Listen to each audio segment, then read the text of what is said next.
प्रिय भक्तों, यदि आप लोग दरबार लगाते हैं तो आप लोगों को ये तो पता है कि दरबार में अनेकों प्रकार की लोग आते हैं और अनेकों प्रकार की बीमारियां, प्रेत बाधा, भूत जैसी समस्या लेकर के आते हैं और सबके ऊपर कोई न कोई ऐसी शक्ति होती है, नकारात्मक ऊर्जा हो या सकारात्मक ऊर्जा हो, दिव्य शक्ति हो या काली शक्ति हो, लेकिन सबके ऊपर कोई न कोई शक्ति होता है और आप लोगों को हमेशा की तरह उन शक्ति को सामना करना पड़ता है।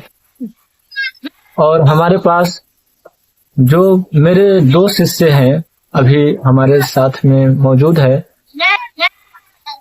जय माता दी। मेरा नाम डॉक्टर अमित कुमार, मैं आजमगढ़ जिले से हूँ और अपने यहाँ मंत्र चिकित्सा के माध्यम से दरबार लगाता हूँ और लोगों की समस्याओं का समाधान करता हूँ।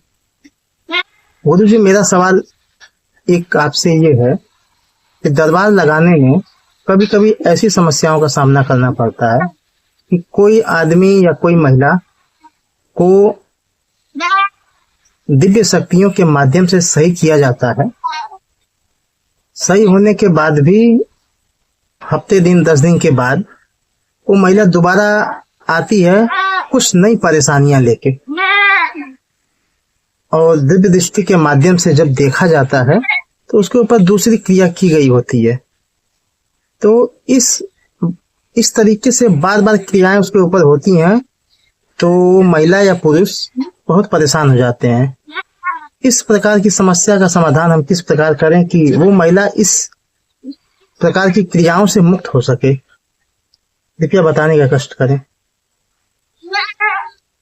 दरबार में अनेकों प्रकार की लोग आते हैं, जिनमें से कई लोग प्रेत बाधा से परेशान रहते हैं और कई लोग जादू टोना से परेशान रहते हैं।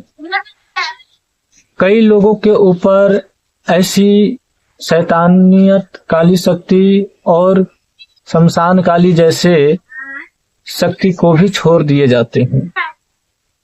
कई बार व्यक्ति को ऊपर जो शक्ति चढ़ाया जाता है वो एक ही बार चढ़ाया जाता है और जब भी उस व्यक्ति को झाड़ फूक कर दिया जाता है तो उन व्यक्ति को उस समय तो ठीक हो जाता है, लेकिन वो शक्ति उसका पीछा नहीं छोड़ता, क्योंकि उस समय झाड़ फूक करने से वो शक्ति वहां से उड़ जाती है या फिर वहां से चली जाती है और फिर कुछ दिनों के बाद या कुछ घंटों के बाद वह परेशानी फिर से शुरू हो सकती है, क्योंकि वह जो उपाय है वो हमेशा हमेशा के लिए नहीं हुआ। तो जिस तरह से उस व्यक्ति को जो परेशानी डाला गया है और उसमें देखना यह है कि उनके ऊपर कौन कौन सी शक्ति है, सर्वप्रथम तो ये देखना है, और दूसरी में कि यह भी देखना है कि किया कैसे गया है और उनके ऊपर किसने ऐसा किया है। ये 3 चीज देख लेने पर व्यक्ति की समाधान हो जाता है। तो कई बार ऐसा होता है कि परेशान करते हैं देवी देवता और नाम लगता है डायन का, तो इसमें भी कई बार व्यक्ति को समझ में नहीं आता है कि क्या करे। शंका होता है आसपास की लोगों पर, पड़ोसी पर, या जो कोई किसी से शत्रुता होता है तो उसमें शंका होता है व्यक्ति को। तो किसी देव के द्वारा किसी ने किसी को कुछ मान दिए किसी देवी को, तो उन देवी को नहीं चढ़ाने पर भी ऐसी परेशानी हो सकता है कि बार बार परेशानी आना शुरू हो जाए। और देवी जो है किसी दरबार में इस चीज को प्रकट रूप में नहीं बताती है, इसलिए वह दरबार में जानकारी नहीं खुल पाती है। तो इसलिए भी ऐसा हो सकता है कि उन व्यक्तियों को परेशानी बार बार होती रहती है। जब भी दरबार में कोई आता है तो उन्हें ठीक कर दिया जाता है और 10 दिन 2 दिन के बाद फिर से परेशानी शुरू हो सकती है, क्योंकि उस परेशानी को अब तक समझा नहीं गया बढ़िया तरीके से। तो किसी भी व्यक्ति को ऊपर क्रिया करने में, तंत्र करने में समय लगता है, उसी प्रकार से किसी किसी तंत्र को ठीक करने के लिए भी समय लगता है।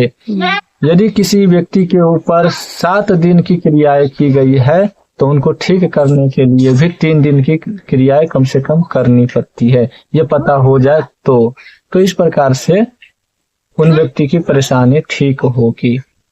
गुरु जी, जैसे मैं दरबार लगाना चाहती हूँ तो उसमें मतलब शुरू में क्या क्या परेशानियां आ सकती हैं लगाने में? दरबार जब भी आप लगाना चाहती है तो आपके दरबार में भगत भी आ सकते हैं, जी ओझा भी आ सकते हैं, तांत्रिक भी आ सकते हैं और कई लोग ऐसे आपके परीक्षा लेने भी आ सकते हैं। जी और कई बार आपके साथ ऐसा होगा कि जिस व्यक्ति को आप ठीक कर रही होती है जी उस व्यक्ति ने तो आपको कोई परेशानी नहीं करेगा, जी वो व्यक्ति आपके पास आएगा ठीक कराने ही, लेकिन कई बार ऐसा होगा कि उनके ऊपर की शक्ति आपके ऊपर हावी होने का, आपको दबाव डालने का कोशिश करेगा, ठीक है। और कई बार ऐसा होगा कि उनके ऊपर खतरनाक शक्ति होगी, जैसे कि मारुक शक्ति होगा, उच्चाटन वाली शक्ति होगा, बहुत ऐसा रोग बलाई वाली शक्ति होगा। तो आप यदि उनसे कमजोर पड़ेंगे तो उनके ऊपर की शक्ति आपके ऊपर चढ़ करके आपको उसी समय दबाव डालने का प्रयास करेगा। हो सकता है 1 घंटा 2 घंटा बाद भी दबाव डालने का कोशिश करेगा। इसलिए दरबार लगाने वाले व्यक्ति को हमेशा सतर्क और सावधान रहना चाहिए और समर्थ हो तो ही करना चाहिए। और उनके गुरु समर्थवान हो तो चेला भी समर्थवान ही निकलता है। इन सब शक्तियों से बचने के लिए क्या करना है? इन सब शक्तियों को हटाने के लिए और अपने आप को बचाने के लिए मतलब ऐसा क्या करें कि मतलब सेब भी लें वो भी ठीक हो जाए, हम भी तो हमारे पर भी अटैक ना हो। ये सब जानकारी जो है वीडियो में नहीं दिया जा सकता। ये सब जानकारी सामने आने पर दिया जाएगा ताकि वो व्यक्ति भी इन चीज को पा करके दरबार को अच्छी तरह से चलाए।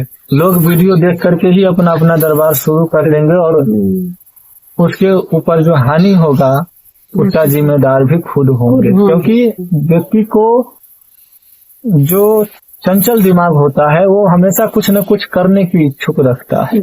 और कभी बिना गुरु का कोई ऐसा व्यक्ति है जो गुरु के पास नहीं पहुंच पाता है और वो वीडियो देख करके ही दरबार लगाना शुरू कर दे तो उसको तो हानि होगा। इसलिए कुछ ऐसी बातें गुप्त रखने से ही लोगों का कल्याण हो सकता है।